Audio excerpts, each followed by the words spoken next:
I'm pulling my driveway. We all know what that means. It's time for the drive to work. Okay, so today I'm going to talk about the innovation product. So let's start with, what's the innovation product? Well, once a year, starting back in 2009, we made a product that was designed to be played differently. Some product that was just not your normal way to play Magic. And the idea is every year we like to put something out that just encourages you to play a little bit differently. As you'll see, the innovation line has had some successes that were so successful, they went on to become their own products.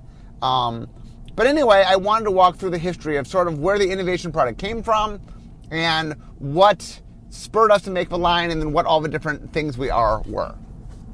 Okay, so looking at my history, I think the innovation product goes back to 1997. So that was when we released something called Vanguard. So Vanguard, back in the day, before F&M existed, we used to have something called Arena, which was an organized play system run through the stores. And one of the things Arena would do is they have different seasons and they would play different formats. So we decided it'd be fun for us to make a format where we gave them some external game component where they could play. And that ended up being called Vanguard. Now, I did an entire podcast on Vanguard. So if you want to hear that in great detail, you can go listen to that. But in short, the idea of Vanguard was that you would get a card that gave you a special ability, and it also changed your starting life total and your starting hand size. And so the idea was that if it was a good ability, it might lower your starting hand size or your starting life total. But if it was just an okay ability, maybe part of you being compensated is you start with more cards or more life. The original Vanguard cards were flavored with characters from the Weatherlight Saga, because in 1997 we were doing the Weatherlight Saga. I think there were 4 different seasons that used it. The first two used Weatherlight characters, and the second 2 used characters from Urza Saga, which was obviously connected to the Weatherlight Saga, but slightly older characters. So, for example, the first 2 batches was like Gerard and Sisay and Hannah and Karn, and the second 2 batches were like Urza and Mishra and Ashnod and stuff like that. So, anyway, now Vanguard was not a product for sale. So I picked it as being the first, and that is the first time we really made a different way to play Magic in which we made something, we printed something. Obviously, there have been formats, and in the, like the Duelist was our magazine at the time. We printed alternate ways to play and stuff. We had done that since pretty early on. So the first product we put out that was the whole product that we sold that would have sort of the precursor to the innovation line would be in 1998, which would be Unglued. So Unglued at the time, we didn't really understand supplemental products at the time. Part of, if you ever heard me talk about Unglued, and once again, there's a whole podcast on Unglued, we treated it like it was a small set rather than like a supplemental set because we didn't understand supplemental sets. And so we overprinted it. Both Unglued in 1998 and Unhinged in 2004.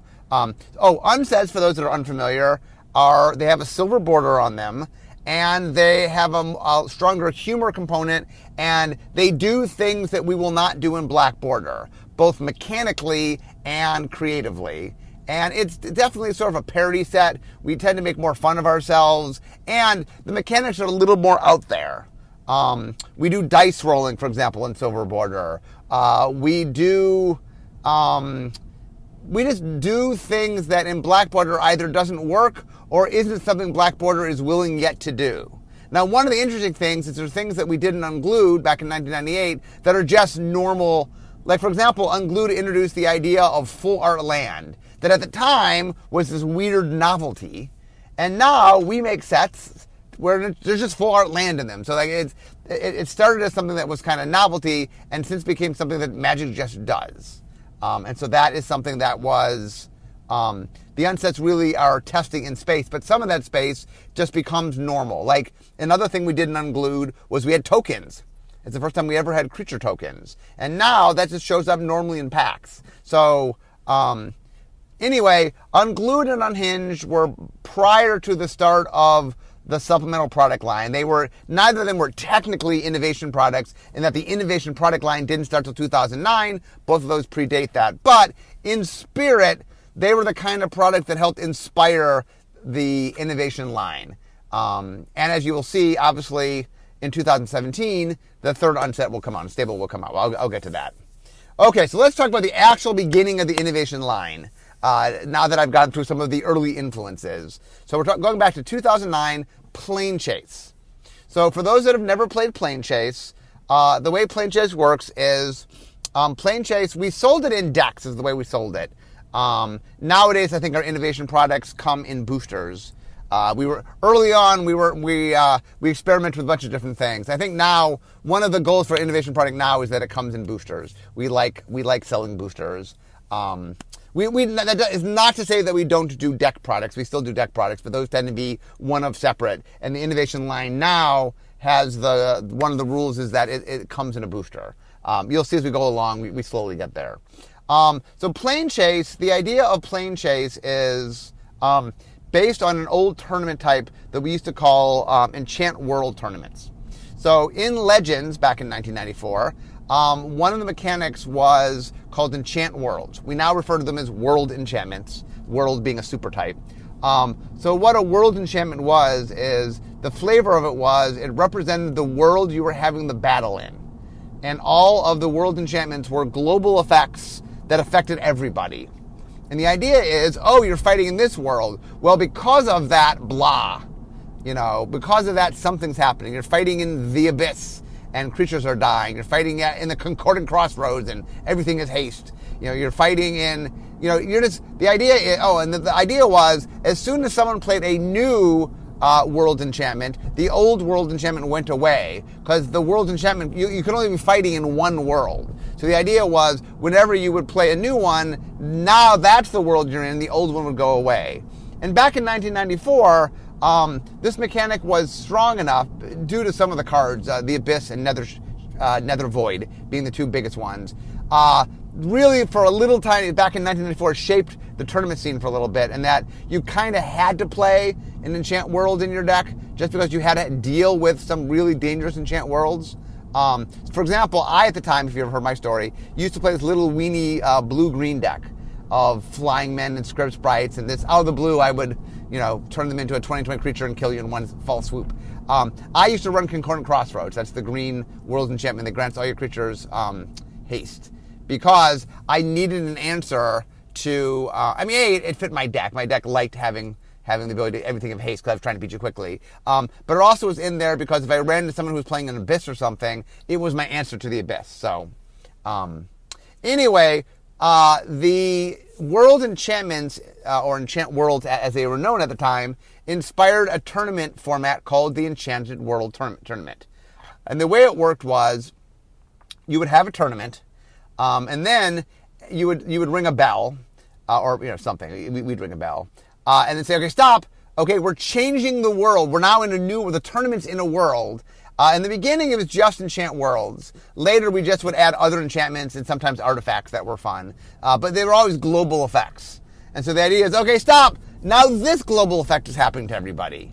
And the way it worked is, because that effect kept changing, it just would sort of impact the tournament. Like, you might be in trouble, but all of a sudden, the Enchant World would just be to your favor, and what looked like an unwinnable game might be winnable. And the fun thing about that was it just a little bit more chaotic of a tournament. You didn't quite know what was going to happen. And it was a very fun tournament. I mean, like I said, it wasn't for the people that were, it was more casual because it just had a little more randomness to it because you didn't know what was going to happen. But from a exciting standpoint, it was neat. Just as things would change, you never quite knew what was going to happen. And so, anyway, I ran a bunch of Enchant World tournaments. They were popular back in the day. So when we were in 2009, we were trying to come up with a brand new product. Like, we started the innovation line. And so the idea is, what is a format that we've never we, as Wizards, has sold? So the idea we came up with was inspired by the Enchant World tournaments. We liked the flavor of, what if you're moving from plane to plane? The planes are a big part of Magic's flavor. What if we had a product that sort of played into that? the idea we came up with, and this product I think was led by Ken Nagel, was leading the design, was Plane Chase. So the idea of Plane Chase is that you are fighting in the multiverse and that you're always on a plane, and the planes are represented by larger than normal cards. So normal Magic cards, a plane is, I think if you take 2 Magic cards and put them side by side, is that a plane is about that size, maybe slightly bigger. But anyway, the plane. So the way it was originally sold was it was sold in decks. So you got a deck and you got a stack of planes. I'm not sure how many planes you got, 10 to 15. And originally the way the rules worked is each person had their own planes, and that when it was your turn, there was a die that came with the product called the planar die. And that you could roll the die, and some of the time there would be a planeswalker symbol, and some of the time there would be another symbol. I forget what it's called, but the planeswalker symbol meant you planeswalked, you went to a new plane, and then you would turn up a plane from your deck. Most of the way people play now, and even back then, was just making one unified planar deck, and just you would go to the next card in the planar deck. If you wrote the other symbol, what that meant was instead of planeswalking, you would generate an effect that was unique to that world. And so the idea was, in Plane Chase, you're playing a normal Magic game, usually multiplayer, although you could play 2-player. You're playing usually a multiplayer game, and then what happens is where you are kind of dictates something about the game state that you're in. And the way it works is, every turn, you get to roll the planar die to have a chance to move to a different world if you want to. And then you get to pay mana, like the first one's free, and then you can pay mana for future die rolls. And so the idea essentially is, if you get to a place that's really bad for you, you might spend all your mana getting out of there because you want to get to a new plane. Or the other thing is, because you can generate an effect, sometimes you're trying to generate the effect. Although, whenever you risk generating the effect, you risk planeswalking, obviously. So anyway, Plane Chase came out. I wouldn't say it was a runaway success, but it definitely, it did well enough that we're like, okay, let's continue the innovation line. And we would do another Plane Chase, so obviously it didn't do too bad. Okay, in 2010, we put out a product called Arch Enemy. So Arch Enemy was loosely based on an idea Bill Rose had back in the day that he called Power Lunch. And the idea of Power Lunch was, Bill had joked about putting out a set where the average card, where Ancestral Recall, which is a single blue mana to draw 3 cards, which is one of the most powerful cards in Magic, one of the Power 9, the idea was that in Power Lunch, Ancestral Recall would be an average card. Because one of the things that when Richard first made Magic, the boons originally were all common. The boons being pay 1 mana, do 3 of something. So the white one was Healing Salve, gain 3 life or prevent 3 damage. The black one was Dark Ritual, get 3 black mana. The red one was Lightning Bolt, to do 3 damage. The green one was Giant Growth, +3/+3. And originally, at common, blue had Ancestral Recall. Now, pretty quickly they realized that 1 mana, draw 3 cards was crazy powerful. Way, way more powerful than everything else. And the funny thing is, only Giant Growth is still made today in Standard. Maybe we'd make Lightning Bolt if we bent the format around it. Dark Ritual's considered too good. Healing Salve's not too good. It's just in a modal way we don't make cards, but Healing Salve power-wise could be made today. But anyway, it's to note that like a lot of the other cards are just, they are also more powerful than Standard, but nothing holds a candle to Ancestral Recall. So Bill's idea of Power Lunch was kind of like, imagine if Ancestral Recall had stayed a common. What kind of set would, if Ancestral Recall is a common, what kind of set of Magic do you have? What kind of set warps around that? What if that was the average power level?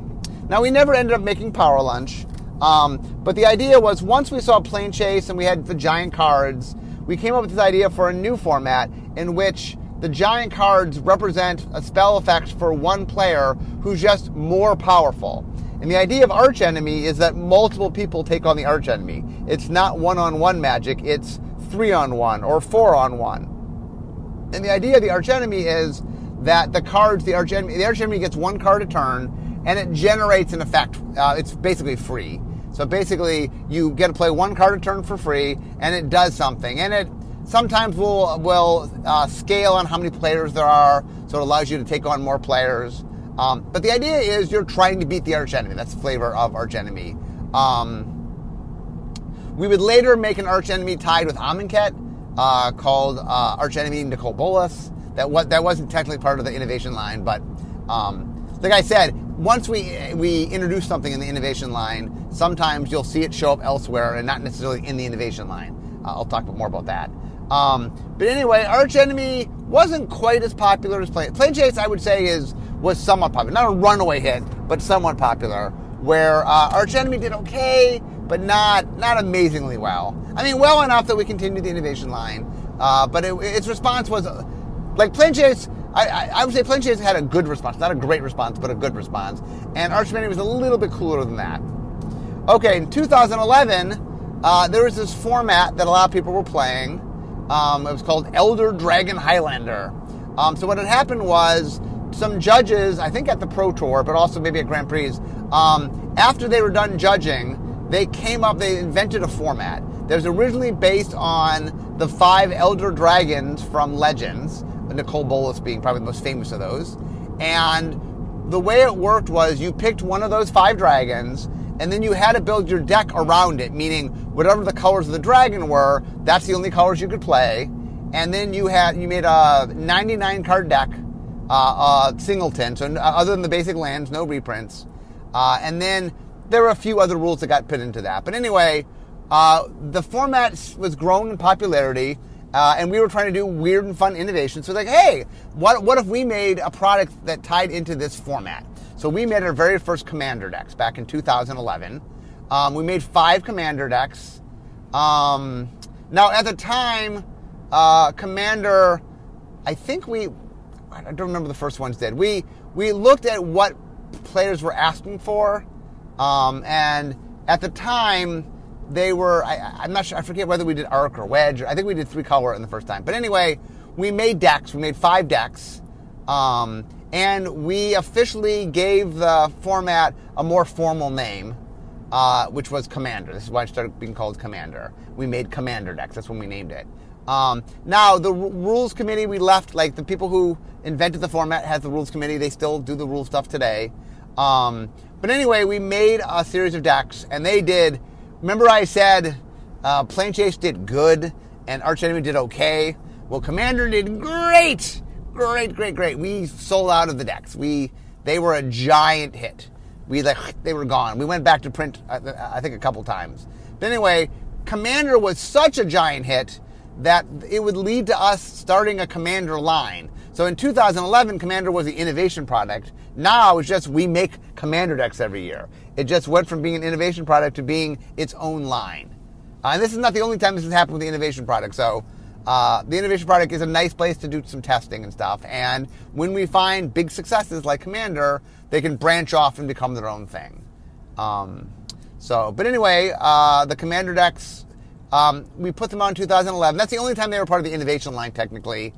In 2012, we did something, kind of intermediate thing, and starting in 2013, we started making decks every year. And since 2013, either 2013 or 2014, maybe it was 2014. But anyway, once we saw that the decks were a success, right away we started making more decks. But our lag time is about 2 years, so I forget whether it was 2013 or 2014. But anyway, once we were able to get the second batch of decks out, it started becoming a yearly thing, and since then it's been a yearly thing.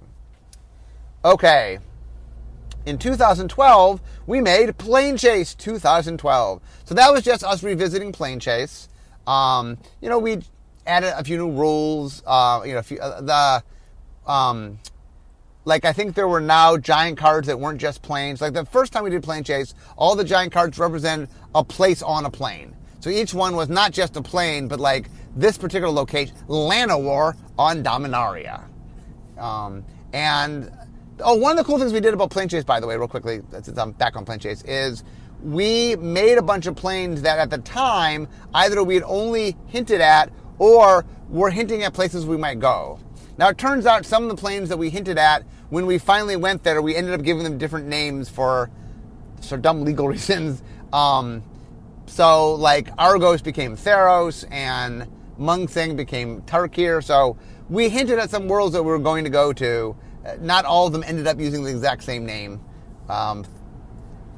It's a long story. But anyway, so Plane Chase 2012 came along. It added new planes. For the first time, it had some giant cards, I think, that weren't just planes, that there were giant events that could happen. So in your planar deck, you could have some planar events, I think is what we called them. But anyway, so Plane Chase 2012 created some more Plane Chase. Okay, in 2013, we did Modern Masters. So the idea of this product was a product that did reprints, all things that were in Modern. We were trying to find a way to support Modern in a way that was exciting in a slightly different format.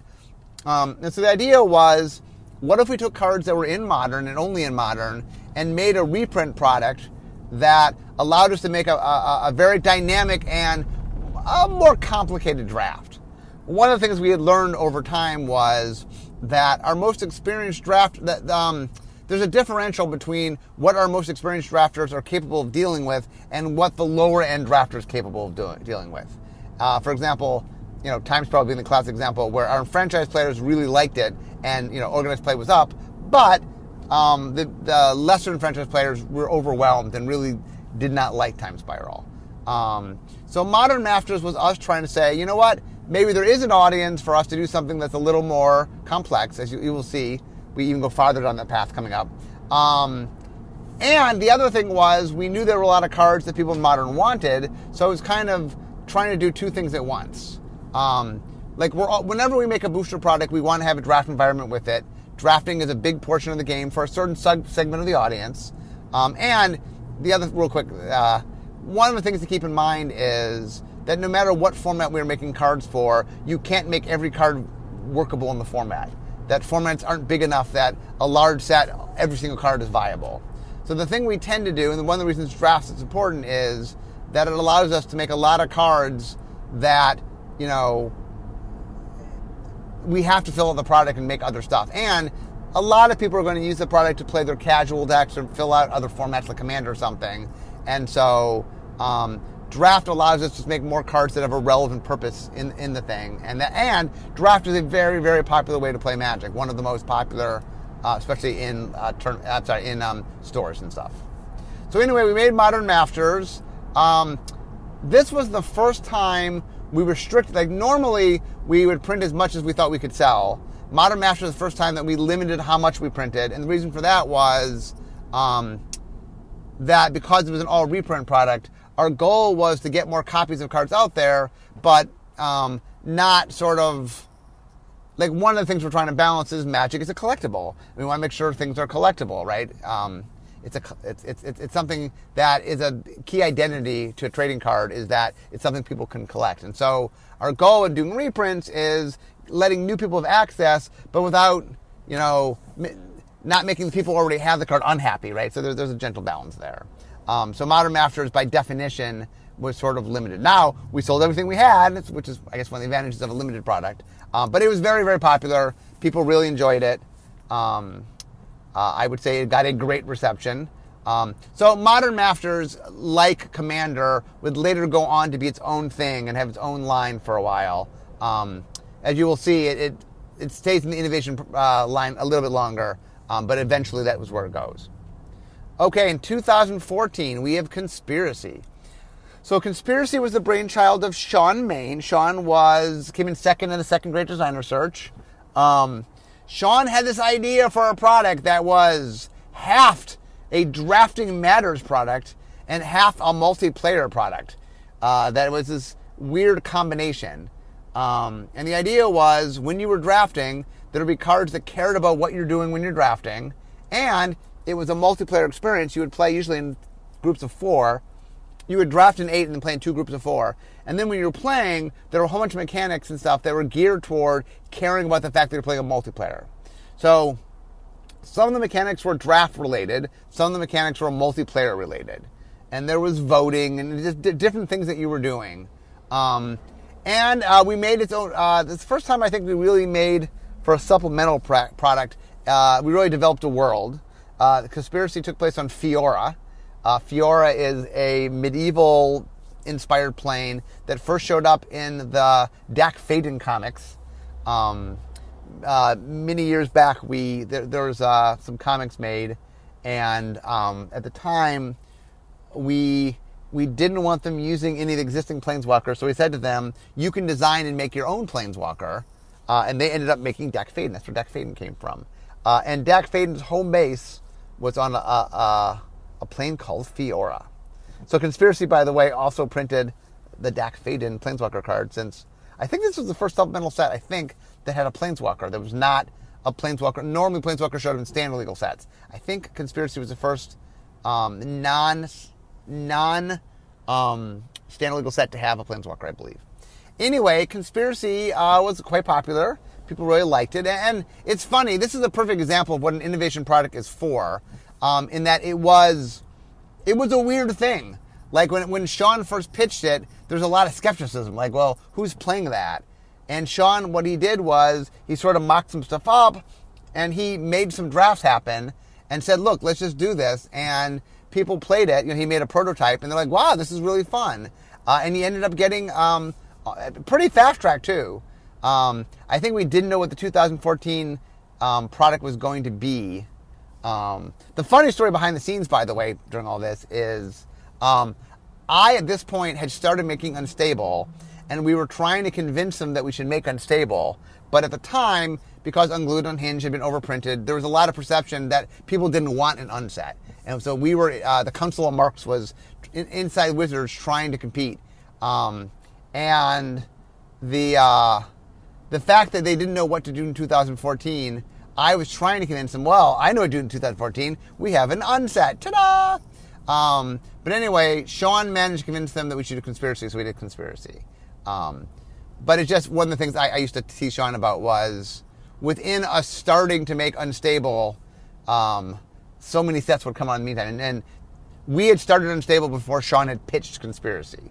But notice that Conspiracy comes out in 2014, and Unstable comes out 3 years later in 2017. Anyway, Conspiracy went on to be quite successful.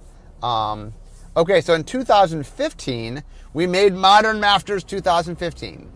So 2015 originally was going to be Unstable. That's where we put Unstable. So I couldn't convince them to do Unstable in 2014, but I did convince them to put it in 2015. So that was where Unstable was first originally going to come out. But then Modern Masters had done so well, they said, we need to do another Modern Masters. Okay, and at the time, we didn't think of it as being its own product line. It was still an innovation product. So like, oh, well, we don't want to wait. So, we'll do Conspiracy, and then we're going to go back and do Modern Masters. And sorry, Unstable, you can come on in 2016. That was the plan. And so, okay, so Modern Masters 2 came out. We called it Modern Masters 2015, which came out in 2015. Only the core sets are a year ahead, by the way. When people ask me why the core, this year's core set is core 2020, but it's 2019. The reason for that is the core set sits in the mass stores for over a year. Well, it sits in all the stores for over a year, but mass market stores won't carry it if it has an old year number on it. So if we called it 2019, come 2020, the mass stores won't carry it because it's outdated. It's not. So we go a year ahead. We use the car modeling number for. So that is why the core sets are a year ahead. Other products in which they come out and they come out all at once. They're not going to stay out much like this product. We just call by the year it comes out. So I know that can be a little confusing when in the same year, one of the products is 1 year, one's the other year. That is confusing. But anyway, Modern Masters 2015 did come out in 2015. It again was a success. By the nature of how we do the master sets, because they're all reprints, we have to limit how much we can print. So usually we sell out of them because usually the demand, the essence of printing something is figuring out the demand and then just being close to it so that it sells out. And in this particular product, because we were trying to sort of be careful, the demand for the product exceeded what we were willing to print. So it was kind of destined to be a product that would sell out. It was at this time that we figured out that Modern Masters was doing really well. And so we then started just making master sets. They stopped being an innovation product and started becoming their own line. It was funny because at the time, I think the one after Modern Masters, I forget what it was, Vintage Masters or something. And I'm like, because we had knocked out Unstable to put in Modern Masters 2015. And then right after that, we're like, oh, it's its own line. Like, we couldn't have made its own line a year earlier. So anyway, I had wanted Unstable to be out in 2014. Conspiracy beat me to it. So then it was scheduled for 2015, but Modern Masters 2015 was there. So that meant Unstable could be in 2016. It was on the schedule. We've been bumped once. Clearly, we wouldn't be bumped again. And I'd be wrong, because Conspiracy Takes the Crown came out in 2016. So what had happened was Conspiracy had done well enough that they wanted to do another one. They asked Sean to do it. So obviously, Sean was happy to do another set. So the story here, the real quick version of this is, Sean was looking for multiplayer mechanics, and we had tagged for Ixalan. So there's a game called Vampire: The Eternal Struggle, originally called Jihad, that it was the second trading card game Richard ever made after Magic. And the idea was it was based on the role-playing game Vampire: The Eternal Struggle, and one of the mechanics in it was called the Edge, which I don't know if the Edge is in the role-playing game or not, if something was in the trading card game. I never played the role-playing game. But the way the Edge worked was, if you had the Edge, you had an extra ability, but there only one person ever had the Edge, and then other people could take it away from them. So it was a resource you fought over, and then the point of the resource was that it granted you abilities that only the person that had the Edge could have.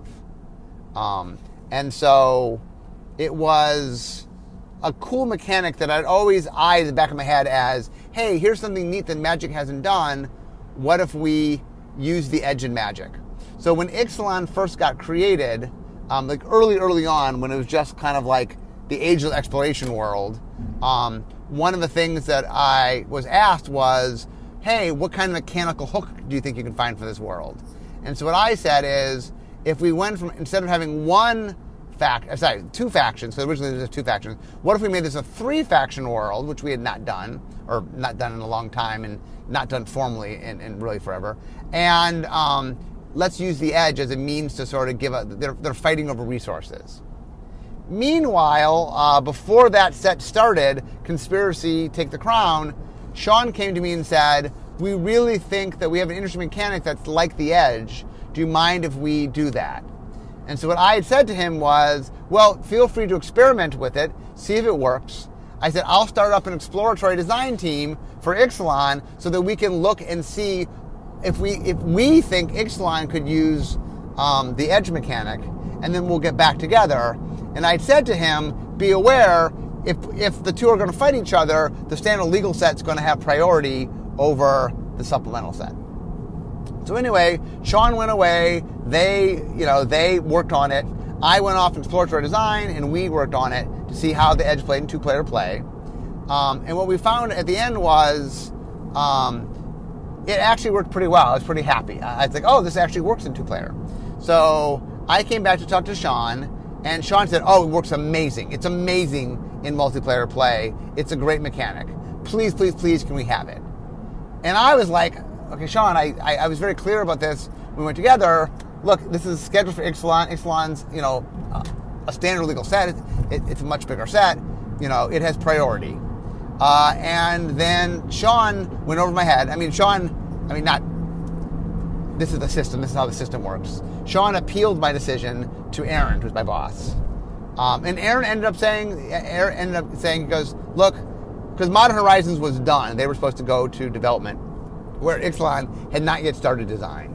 And Aaron said, look, I get what you're saying, Mark, but he's in a bind. It's the best mechanic. They don't have anything else. You haven't started yet. You have time.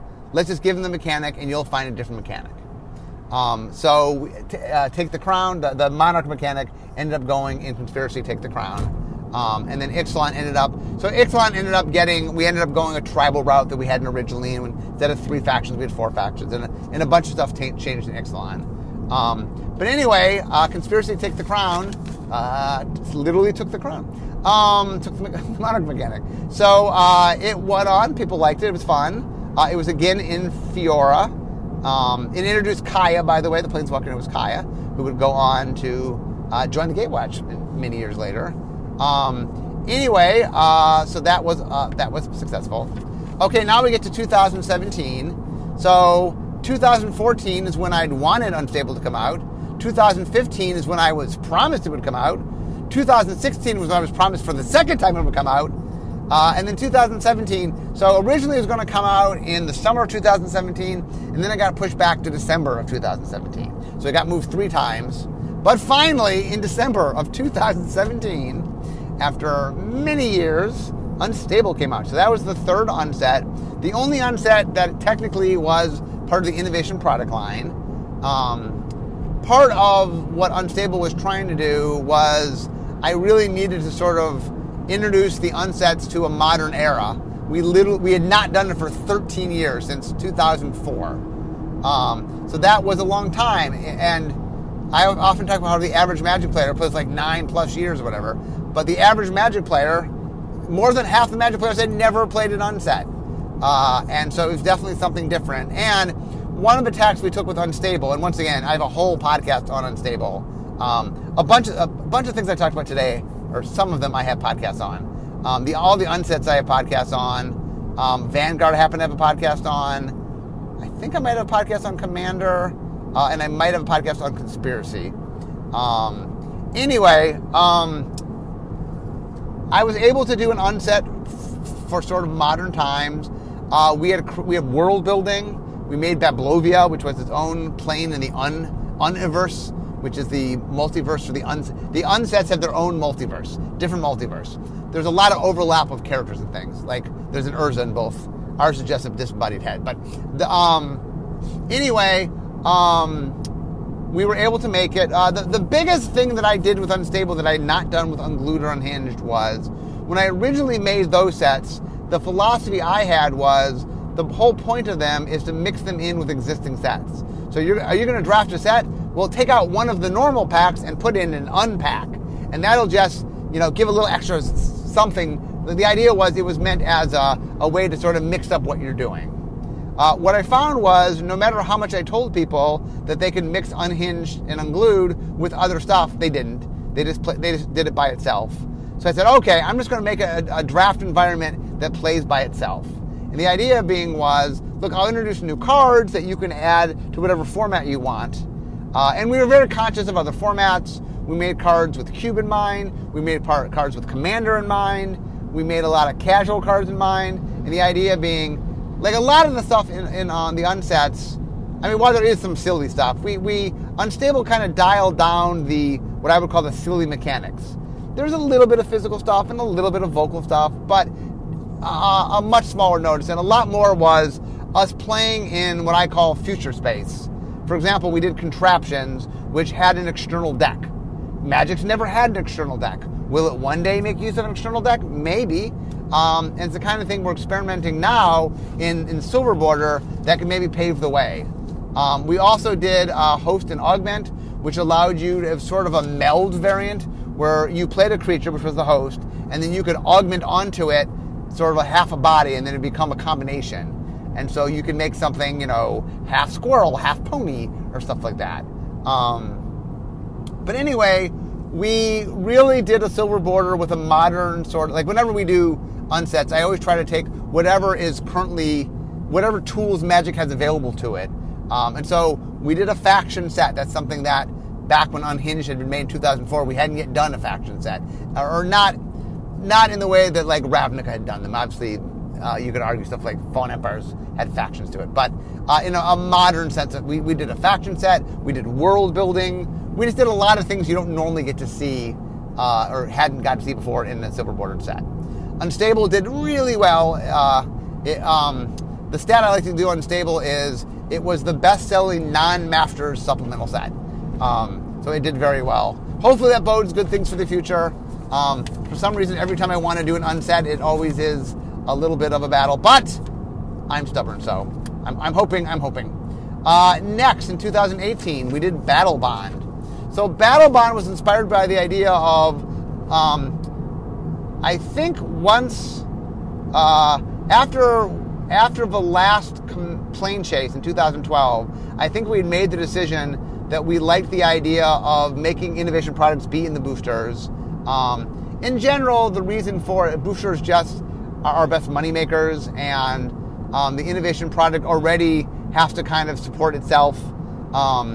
Every time we're doing something that's unknown, and so unless we're doing number 2 or something, usually it's an unknown thing. So there's always risks to unknown, and that booster products are our safest product to make, and so we've kind of made the choice of doing our innovation line since then in booster products.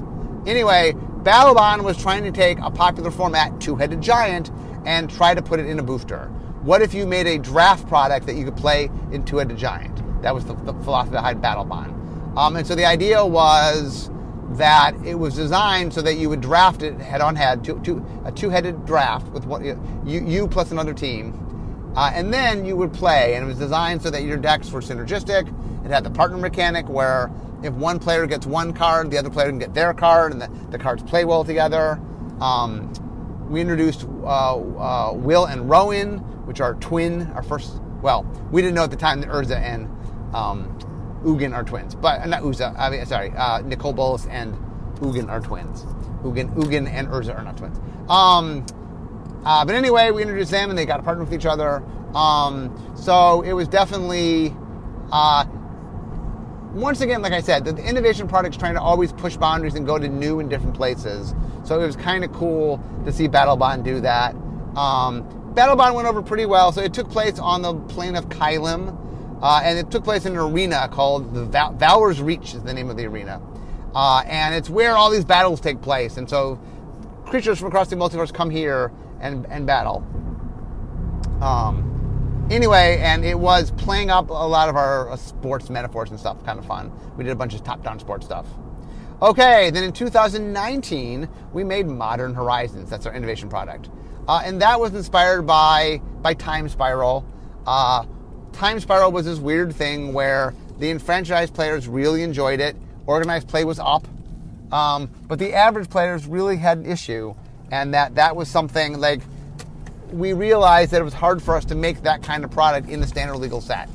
And so we had a hackathon. I just did a whole podcast on Modern Horizons. But we had a hackathon. Ethan and I each pitched a slightly different version, but the idea that we had was similar enough that we did the same hackathon, which was, what if we made a product kind of like Time Spiral that was more complex, more nostalgia-driven, something in which, for the enfranchised player, it's just lots and lots of Easter eggs, mechanical throwbacks, and something that's a little more complicated that we don't want to do in a standard legal set, but we do think there's an audience that really would enjoy it. And that led us to make Modern Horizons. As I'm recording this, we are just on the tail end of the Modern Horizon previews, and it's been going over really, really well. So I have high hopes for Modern Horizons. But it's funny kind of looking back, like, I'm not saying everything we've done, but it's interesting. Of the things we've done, so, for example, we did unsets, we've made more unsets. We did plane chase, we made another plane chase. We did arch enemy, we made another arch enemy. We made commander, we made more commanders. We made modern masters, we made more master sets. We made conspiracy, we made more conspiracy sets. Battlebond and Modern Horizons are too new for that to be true, but I think both of them, Battlebond I know did well, and Modern Horizons is looking like it will do well. I think both of those have potential to be seen again as well. So, anyway, the innovation product line, like I said, I'm a huge, huge advocate for it, because I believe that one of the things that makes Magic so special is that, as I always like to say, it's not one game. It's a whole variety of games using a shared rule system and card set, and that there's lots of different fun ways to play the game, and that one of the reasons I think people stick with Magic so long is that we provide you a lot of different ways to play. That if you get tired of playing one way, there's another way to play. Let's say you really enjoy Standard, but at some point you want to play something else. Okay, you can do a draft, or you can play Commander, or you can play Modern, or you can play Sealed, or you can play Pauper, or there's infinite. There's formats aplenty. Some formats are stuff that we make. Some formats are stuff that the fans make. There's a lot of stuff out there and a lot of ways to play. And I like that the innovation product is just reinforcing this idea that Magic, there's lots of ways to play Magic. I really enjoy that A lot of the products, for example, push toward multiplayer play. That one of the things that standard doesn't do as much is say, hey, you want to play with all your friends a whole bunch at once? You can do that. And so I like the fact that we've done a lot of pushing of, Plane Chase and Arch Enemy and Commander and Conspiracy and Battlebond are all just different ways to play with a bunch of people. And so if you and your friends want to play, hey, there's a bunch of different ways you can do that, and we introduced to you a bunch of ways to do that. I'm happy that stuff like the unsets really communicate the idea that there's more casual, fun ways to play, that Magic can be about having fun and laughing, and not necessarily just about, being serious and be competitive. Not that Magic can't be serious and be competitive, but I like the idea that that is a way to play and not the way to play. And I really appreciate what the unsets have done to sort of say, hey, it's okay to sort of sit back and laugh and have a good time and not worry quite so much about winning. Not that you're not trying to win, but, hey, let's do fun and weird things. And I love how the unsets do that. And it's just the innovation products in general have had this really nice sense of just letting people experiment and play in lots of different ways. And so now I'm also, I live in the future, so I know of future innovation products. And in fact, I'm on a team right now that codenamed Canoe that is working on potential future innovation products. And not just innovation products, we're doing blue sky work, but one of the things we're trying to do is what are future possible innovation products as well as other products. And I will say this, as someone who currently is working on potential future stuff, there's a lot. Magic is a super rich and deep game. There are so many ways to play Magic. And so I'm excited and happy that as I look in the future, that not only have we made, 10 plus years of innovation products, we're going to keep making innovation products. And as someone working on the future of them, there's a lot of really cool ones coming. There's a lot of neat things. And some might be old favorites coming back. Some might be new things that you've never seen before. But the innovation line isn't going anywhere. We have a lot of cool innovations. And so anyway, I hope you guys enjoyed today's podcast. I know I had a bunch of traffic, so you got a little extra. You got to hear more about innovation products today. But I am now at work. So we all know what that means. And this is the end of my drive to work. So instead of talking magic, it's time for me to be making magic. Innovative magic. Anyway, I'll talk to you guys next time. Bye-bye.